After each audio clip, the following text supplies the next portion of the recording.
Hello बच्चों, तो हम यहाँ पे क्वेश्चन गिवन है a uniform disk of mass m and radius r resting on a table at its rim. The coefficient of friction between disk and table is mu. ठीक है, हमें बोला कि एक यूनिफॉर्म डिस्क है, ठीक है, उसका मास m है और रेडियस r है, वो टेबल पे रेस्ट कर रही है, ठीक है। उसका कोफिशिएंट ऑफ फ्रिक्शन जो है, coefficient of friction between disc and table है, वो म्यू है। Now disc is pulled with the force F as shown figure, ठीक है। हमें यहाँ पे देखो दिखाया फिगर में भी F फोर्स लगी डिस्क पर और वो उसको F फोर्स से पुल कर रहे हैं उसको, ठीक है, डिस्क को। What is the maximum value of F for which disc rolls without slipping, ठीक है। तो हमें मैक्सिमम वैल्यू निकालनी है फोर्स की, कि डिस्क फोर्स की मैक्सिमम वैल्यू निकालनी है कि जो डिस्क है वो रोल करे बिना स्लिपिंग के, ठीक है। तो यहाँ पे देखते हैं, अब पहले यहाँ पे देखते हैं कि ये अल्फा ये करिए, रोटेट करिए, ठीक है, और ये आगे इसकी सेंटर एक्सिस, ठीक है। तो ये आएगा I equal to M R square over 2 आएगा, ठीक है। और एफ फोर्स लग रही है, ओ इसका सेंटर है और जो फ्रिक्शन है, ठीक है। अब क्या करते हैं कि फ्रिक्शन हमें क्या दे रखा है, तो कोफिशिएंट ऑफ फ्रिक्शन, ठीक है, तो म्यू हमें दे रखा है, ठीक है, यहाँ पे फ्रिक्शन, तो उसको म्यू लेते हैं, ठीक है। अब और क्या हमारे पास, नो डिस्क इज पुल, ठीक है, हमें फोर्स एफ आगे की तरफ लग रही है, ठीक है, हमें ये गिवन है। अब देखते हैं हम क्या करेंगे, यहाँ पे जो फोर्स ऑफ फ्रिक्शन उसको स्मॉल एफ ही ले लेते हैं, इससे ठीक है, म्यू नहीं, फ्रिक्शन को एफ लेंगे, ठीक है, स्मॉल एफ लेते हैं, ऐड कर लेंगे, ठीक है। तो हमें पता है जो ट्रांसलेशन इक्वेशन होती है, ठीक है, वो क्या होती है, F minus F is equal to M A, ठीक है। मैंने यहाँ पे फ्रिक्शन को स्मॉल एफ लिया, ठीक है। अब देखो रोटेशन के लिए क्या होता है, torque equal to F into R होता है, ठीक है।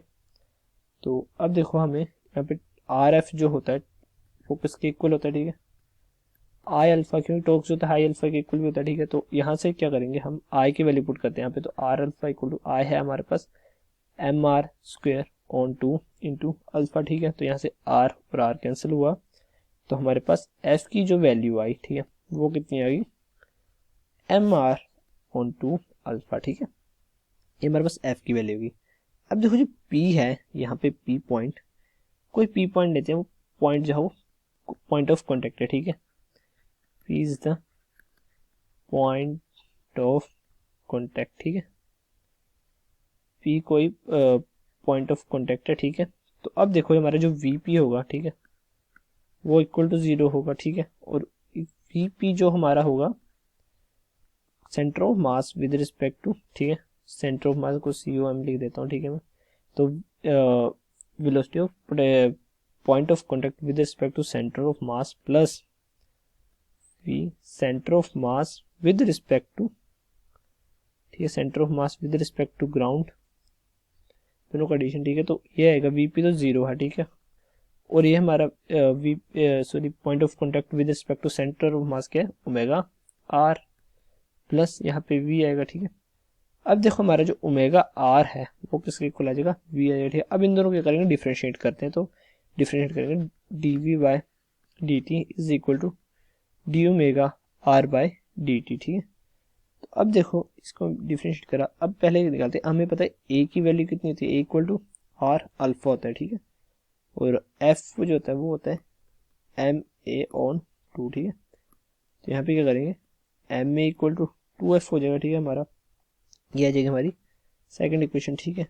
अब क्या करें, सेकंड जो हमारी एम ए की वैल्यू है, ठीक है, इक्वल टू 2 एफ है, ठीक है, इसको हम क्या करते हैं यहाँ पे फर्स्ट इक्वेशन में पुट करते हैं, ठीक है, put the value of M A in first, ठीक है। तो यहाँ पे पुट करेंगे तो हमारे पास आएगा F minus F is equal to 2 F, ठीक है। अभी हमारे पास वैल्यू आ गई, तो एफ की वैल्यू यहाँ से क्या आ जाएगी, हमारे पास 3 एफ आ जाएगी, कैपिटल एफ की वैल्यू, ठीक है। तो हमारा जो एफ मैक्स है वो किसके इक्वल हो जाएगा, F maximum is equal to 3 into F max के इक्वल हो जाएगा, ठीक है। तो हमारा 3 U M G is equal to F max के इक्वल होगा, ठीक है। तो हमारा ये आंसर होगी फोर्स कितनी, 3 जो म्यू एम जी फोर्स है वो लगेगी, मैक्सिमम फोर्स कितनी होगी 3 म्यू एम जी के इक्वल, ठीक है। तो हमारा कौन सा सी ऑप्शन जो है वो करेक्ट आंसर होगा इसका।